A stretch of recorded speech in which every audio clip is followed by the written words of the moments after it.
nasci na Bessarabia. Digo Bessarabia porque é uma região litigiosa entre a Romênia e a Rússia.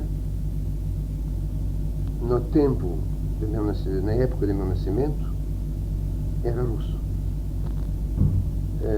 Numa cidadezinha pequena, chamada Soroka, em 1907. Meu pai era engenheiro agrônomo do regime czarista russo, que a coisa é bem antiga. Era fazendeiro e minhas recordações deste período, aliás, bastante vagas, porque agora conto já 60 anos, mas esta entrevista me deu a possibilidade de me lembrar certas coisas de minha infância.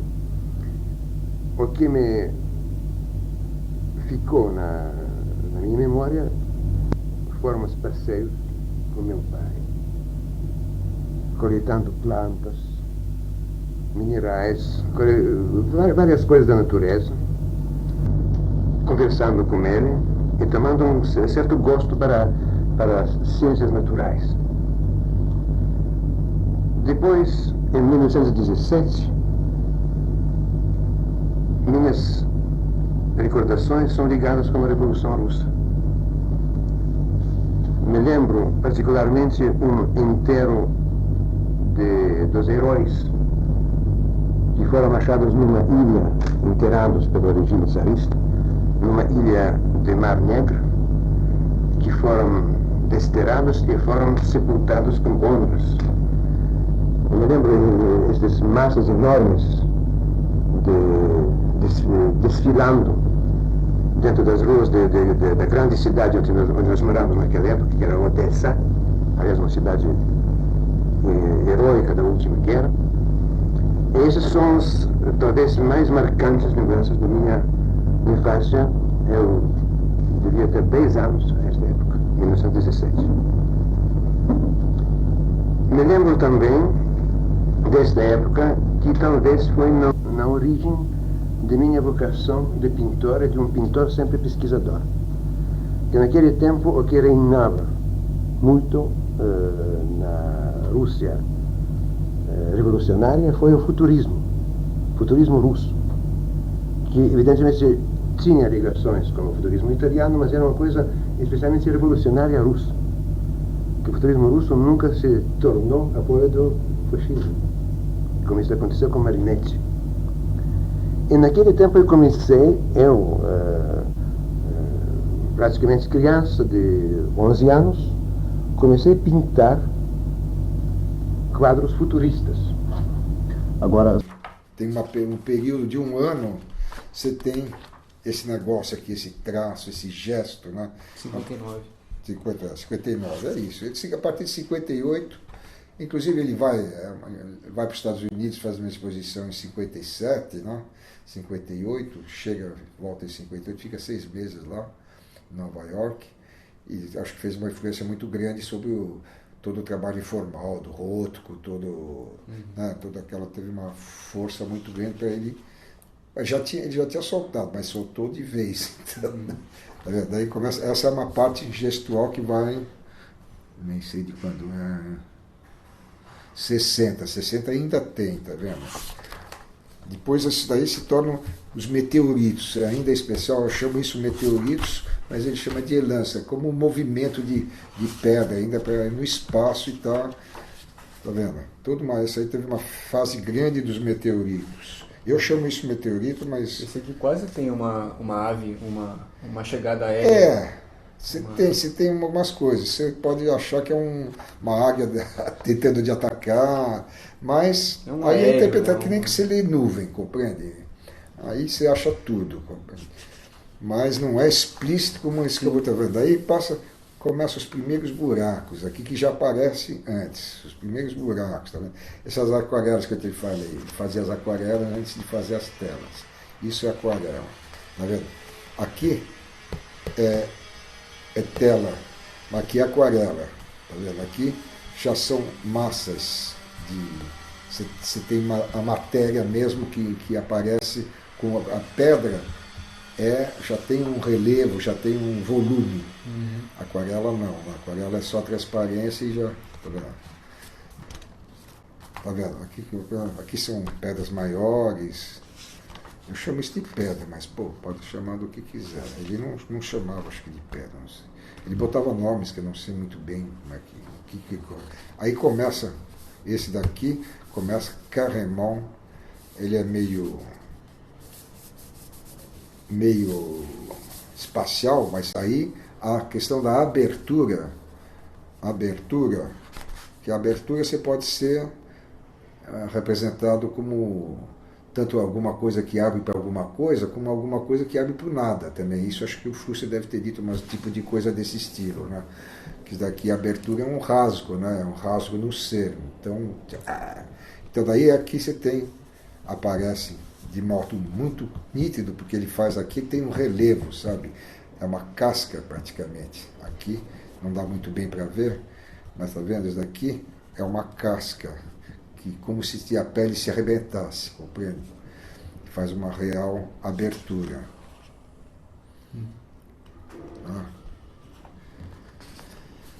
Aqui, nessa aquarela, marca bem a abertura e as reminiscências. Mas essas reminiscências são curiosas. Essa já é de 65. Já é uma aquarela onde ele já sabe que vai ter uma morte relativamente próxima. Isso daí, na minha cabeça, isso representa túmulo para mim. Já tem alguma coisa a ver com túmulo que aparece muito frequentemente. É como uma espécie de pierre tombale, como é que chama aquele negócio que você bota por cima do... Uma lápide? Sabe aquela pedra que você bota em cima do buraco onde vão lá. E aí agora é nítido, mas a questão do vazio se torna cada vez mais preponderante, mas ao mesmo tempo se humaniza um pouquinho. Não está explícito, mas eu sei que uma vez meu pai encontrou com o de Cavalcante lá em Paris, e ele falou, Flex, você está fazendo umas bucetas agora, porra? Que porra é essa? E quando você pensa, tem umas coisas assim também, cara, que o vazio da vagina, do sexo, tem coisa. A questão da sensualidade, do erotismo, do orgânico, acho que está sempre muito presente, apesar de pesar. Ele estava no meu coração, tirou o quadro, pôs um stent e pronto, acabou. Agora, naquela época, não tinha essas técnicas tão boas. E nem tão rápidas ainda. Eu me lembro que os primeiros exames do cara que fazia, como era o nome dele aqui, o médico que começou transplantes aqui no Brasil, era o começo dos transplantes. E o outro que era da África do Sul, Barnardo, uma coisa assim, começou a fazer transplante de coração. Isso tudo mudou muito, né? Sim. Então, não sei, provavelmente naquela época não tinha os tratamentos possíveis que hoje em dia existem, né? Pode ser. Mas quando você viu, então, os bípedes, para você não foi uma coisa que lhe veio à mente, uma questão de doença do Flexor? Não. Eu vi como o terror. O terror pode estar subjetivamente ligado ao anunciar da morte, não sei. Né? Mas eu acho que a questão da ditadura é bem mais provável. Né? Porque a ditadura sempre lembra... Olha, eu estava com o Flusser voltando em Campos de Jordão. Ele ia lá para escrever e sempre me chamava para ir também. E às vezes eu ia até lá, né? Ele não guiava, ele não tinha um olho, né? O Flusser sabe disso. Sim. E a gente veio voltando e quando a gente chegou aqui na Paulista, aqui eu ia descer a Rebouças para ir lá para a casa dele, no Jardim Europa, nós fomos parados por um comando do exército. E os caras com fuzis com baioneta na ponta. Aí veio um oficial e pediu pra gente. Viram que o fluxo assim tinha um aspecto de senhor, me desculpe, eu sou obrigado aqui a fazer uma checagem do carro, não sei o quê, abri o carro, eles olharam e nos dispensaram. E o fluxo tremia que nem uma vara seca. Aí ele fala para mim, esses caras falaram com gentileza e com educação. E quando o policial fala assim, eu tremo de medo. Porque se policial é bárbaro, fala palavrão, esse não me assusta. É policial de raia pequena. Agora, SS matava ouvindo Beethoven. Ou falando de mitologia. E eu nunca me esqueço disso, que eu estava tranquilo, porque eu sabia que não tinha nada, então eles iam nos mandar embora. Né? Então, mas o Flexor era um homem forte, grandão, sabe? Agora, engraçado, eu tenho uma história curiosa com o Flexor. Eu me impressionei muito com os bípedes dele. Eu não chamava de bípede, eu chamava os monstros do Flexor. E eu fiz um modelo em barro do monstro do Flexor. Eu fiz um monstrinho assim de 30 centímetros, 30 ou 40 centímetros, que eu moldei no barro. E eu dei de presente para ele. Olha. E durante muitos anos esse monstrinho ficou na cabeceira dele. Caramba. E eu não sei se provavelmente já deve ter quebrado, porque não foi nem cozido o barro, era um barro cru. Então eu nem sei quando ele se destruiu ou quando acabou e tal. E ele gostava muito do meu barrinho lá. A minha miniatura do monstro era um monstrinho para ele deixar. Eu falei, deixa na tua cabeceira esse monstrinho. Em 1930, eu fiz meu serviço militar no exército francês durante 1 ano e meio. Eu fiquei muito doente do coração depois, que foi nas Alpas, na alta montanha. E em 1932 voltei a Paris casado, porque me casei durante meu serviço militar com uma moça que eu encontrei lá. Foi uma moça francesa de origem russa também. Quem era? Ela era uma moça que se tratava, que era doente de pulmões e que se tratava nas Alpes. Aliás, ela era muito doente e morreu depois de 1 ano e meio de casamento. Qual o nome? Se chamava Tânia. Era o nome de minha primeira mulher. Em 1932, em Paris, eu conheci realmente aquilo que era as dificuldades da vida da pintura. Mas, corajosamente, sempre indo para frente. Naquele tempo se formou em Paris a AEAR. AEAR é uma associação des écrivains et artistes révolutionnaires, dirigida por Aragon. E lá aderiram quase todos jovens pintores de vanguarda, primeiro, e depois os mais velhos, até como Picasso, Matisse e tantos outros. Lá que eu me liguei de amizade com Pignon, Fougeron, Francis Gruber e um outro Gruber, um Gruber daqui, que já faleceu, né? Você que já sempre estava muito chegando. bem cercado, né? Bom, lá Paris é assim mesmo, né? Aliás, agora no Rio de São Paulo também começa uma atmosfera muito boa, né? Agora, em 1934, eu me casei de novo. É minha mulher. Onde? Em Paris? Lá, em Paris. Minha mulher, que era de origem polonesa, que tornou-se francesa casando comigo. Aliás, o seu serviço militar foi prestado à França. Foi prestado à França. E qual era o nome de sua mulher?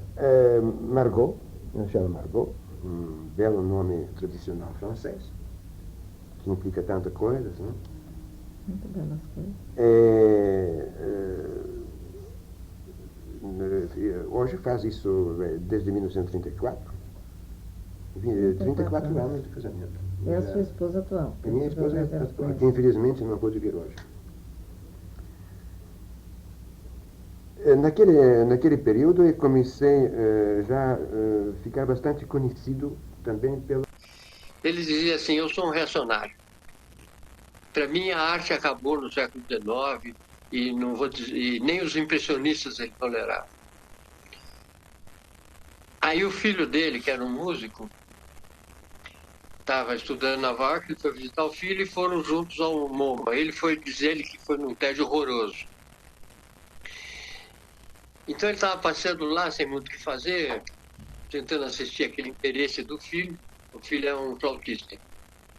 E ele vira uma esquina num corredor e vê no fundo uma coisa que fez os seus joelhos tremerem.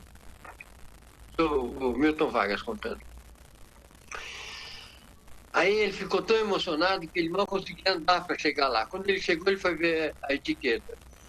Era Jackson Pollock, number 54. Mas foi nesta hora que você falou, eu tive a mesma sensação quando eu vi uma gravura do Bruegel, eu não me lembro que museu.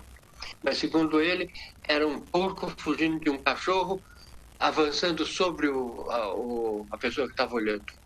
Caramba. Eu tenho a impressão que é esse tipo de sensação que ele tinha com os bichões do Flexo.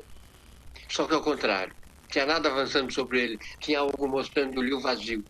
O vazio que ele tinha que contemplar e explicar. E que é o que ele tenta fazer nos artigos que ele escreveu sobre o Flexo, que eu li há muito tempo. É muito claro isso, né? Quando eu disse para você, tudo que ele vê no Flexo já estava nele. É um espelho, entendeu? Então, toda aquela fantasia e tal. E no Flexo, provavelmente, é a mesma coisa. Né? Quer dizer, o Flexo viu ali um filósofo que fala aquele monte de bobagem e ele se extasia com a função. Então, eles têm uma certa ligação e interagem. Algum tempo depois, houve esta exposição, grande exposição, sobre temas de paixão no Museu de Arte Moderna de São Paulo. E eu me liguei de uma certa amizade com o Dom Paulo Rolim Loureiro, que era bispo auxiliar de São Paulo. Mas, do ponto de vista da pintura, nós não éramos muito de acordo. Ele era muito mais clássico, ele gostava do Rafael, essas coisas lá, não? E no dia de inauguração, era uma inauguração muito social, e apareceu o bispo. Apareceram também meus amigos dominicanos, entre outros o Frei Benvenuto, que era um dominicano meio subversivo, né? E o Dom Paulo, quando ele viu esses dominicanos, ele ficou nitidamente atrapalhado, ele não gostava muito. E ele saiu. Nem houve tempo de visitar a exposição, fez uma desculpa, saiu me pedindo passar na Cúria, como se eu tivesse fotografias das obras, para mostrar aos seus amigos, seus colaboradores da Cúria, que não tem tempo para visitar a exposição. Algum tempo depois eu fui lá com um álbum de fotografias de todos os quadros da Paixão. E daí ele chamou um velho cônego, que era bibliotecário da Cúria Metropolitana, que olhou as obras, olhou o álbum, de repente se fechou e disse, não posso mais olhar isso.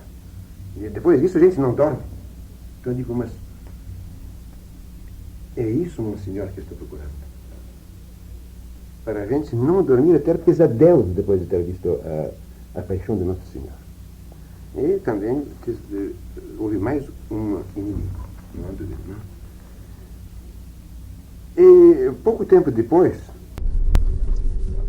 Ele chegou, tinha passado muito mal. Então, aí a Mari falou para ele, por que você não faz yoga? Ele disse, imagina, fazer ginástica, halterofilismo espiritual, o que é isso? Ele disse, não, deixa eu ver, se tu faz, você vai se sentir bom, tal, realmente ele não precisa mais nada disso. Quem foi que sugeriu a ele fazer? É a minha companheira no Ah, tá. Brasil. Aí ele disse, bom, vou fazer. Aí foi ele para ter aula, a Edith para acompanhar, para não acontecer nada. A gente E cuidava dele. E eu de voyeur, né? Estávamos 4 lá, aí ele sentou lá no chão e tal. Esse dia que ele almoçou lá, que ele falou que não comia alface.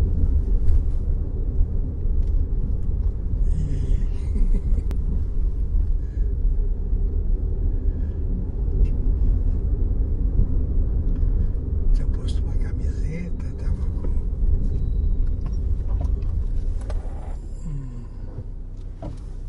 um agasalho, uma coisa assim. Aí, o primeiro momento, ela diz, abre bem o braço. Ele abriu o braço todo, né? Aí ele ficou alucinado. Disse, nossa, eu nunca fiz isso. Olha o espaço que eu posso ocupar.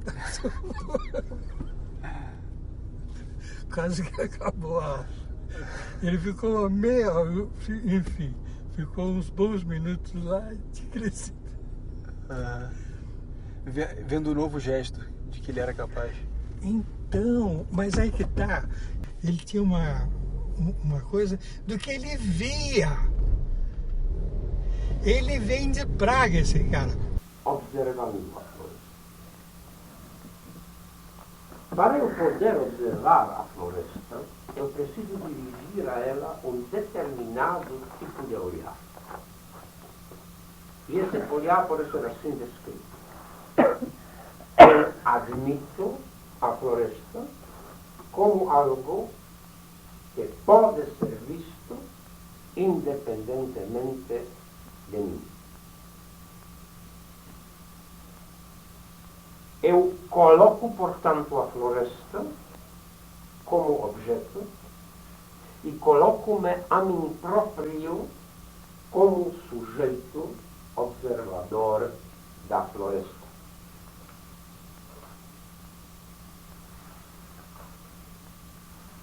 A rigor, o que eu fiz é ter transformado a floresta em algo que me pode pertencer e, como efeito, algo que eu faço me pertencer e nego a possibilidade de eu pertencer à floresta.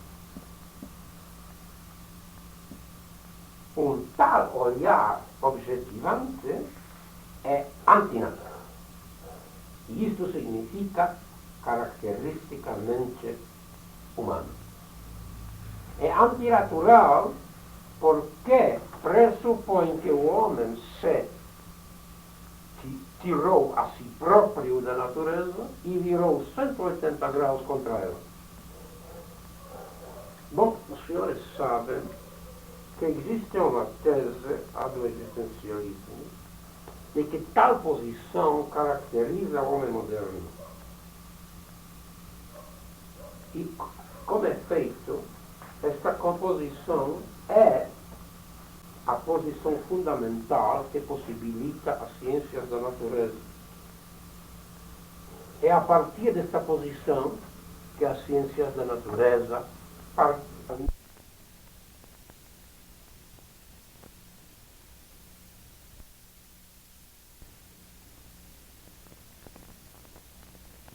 É o nosso telefone, o nosso pipo até às 11h30. Quem atende é o Paulinho Casanova Travolta. Rapaz que se apaixonou por 14 mulheres.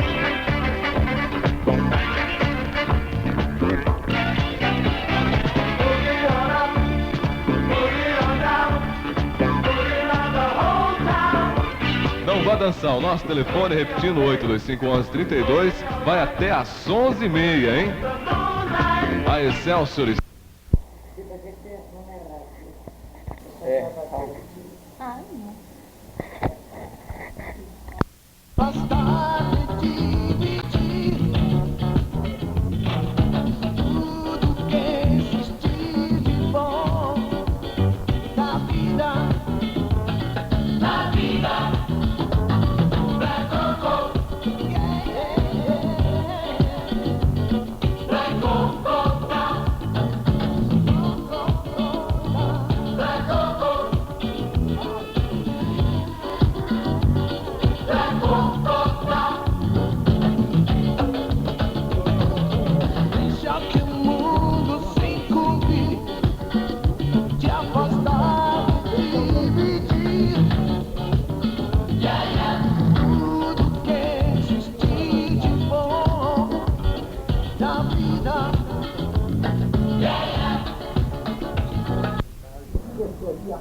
mais ou menos 50.